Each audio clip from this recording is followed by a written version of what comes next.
আসসালামু আলাইকুম। আর একটি নতুন ভিডিও নিয়ে আপনাদের সামনে আমি হাজির হয়ে গেলাম। দেখতে দেখতে তো ঈদ চলেই এসেছে।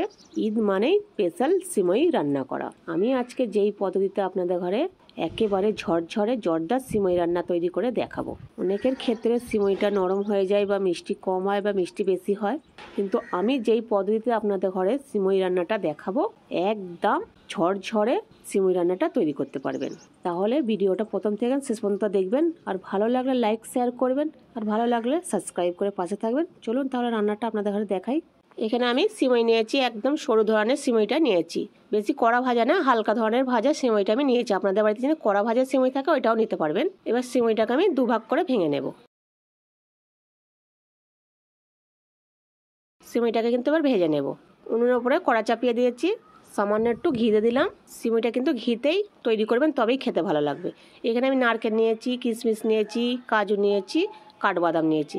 এবারে সমস্ত বাদামগুলোকে ভেজে নেব। ভাজা হয়ে গেছে, এবার তুলে নেব।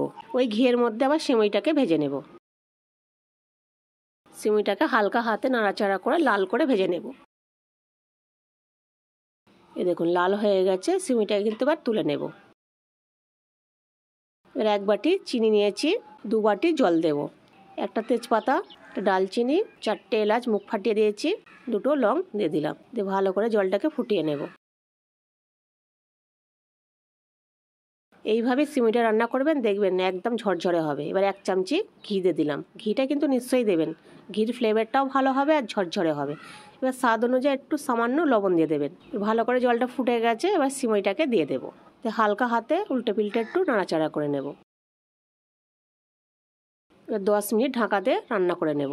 10 মিনিট হয়ে গেছে, দেখুন জলটা পুরো টেনে গেছে, সিমইটা কত ঝরঝরে হয়েছে দেখুন। এইভাবেই রান্না করবেন, দেখবেন একদম ঝরঝরে সিমই রান্নাটা তৈরি হবে।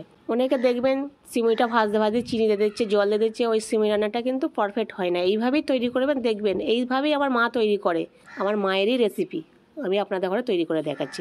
এবারে যেই বাদামগুলো ভেজে রেখেছিলাম দিয়ে দেবো। হালকা হাতে এবার নাড়াচাড়া করে নেব। এবারে কিন্তু নামিয়ে নেব। সিমইটাকে আমি নামিয়ে 10 মিনিট ঢাকা দিয়ে রেখে দিয়েছিলাম। 10 মিনিট পরে দেখুন ফাইনাল লুক কত সুন্দর হয়েছে দেখুন। কাঁটা চামচি দিয়ে এইভাবে তলাগুলোকে একটু ভেঙে দেব, দেখবেন একদম ঝরঝরে হয়ে যাবে। দেখুন সিমইটা না নরম হয়ে গেছে না দলা পেকে আছে, কত সুন্দর হয়েছে দেখুন। এইভাবেই একবার তৈরি করবেন বন্ধুরা, তারপরে আমাকে কমেন্টে জানাবেন। তাহলে বন্ধুরা কেমন হলো রেসিপিটা কমেন্টে নিশ্চয়ই জানাবেন। আশা করি আজকের রেসিপিটা আপনাদের খুবই ভালো লাগবে। ভালো লাগলে লাইক শেয়ার করবেন আর সাবস্ক্রাইব করে পাশে থাকবেন।